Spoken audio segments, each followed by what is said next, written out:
Hello, in this video I am making a simple clamps for my CNC. As you can see, here I have my part that I need to pre-drill, but I don't have a way to clamp it down. So these are going to be my clamps.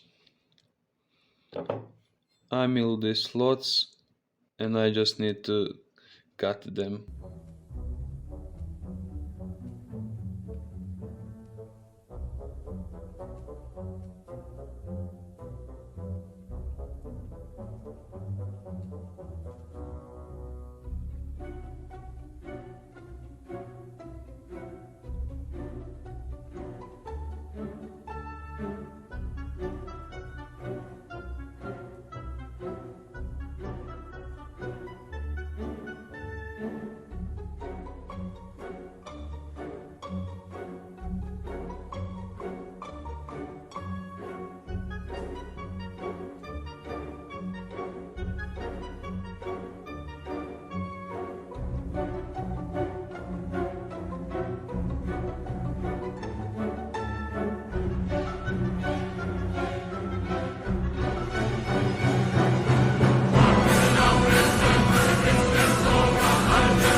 And this is it. These are my simple clamps and that's amazing.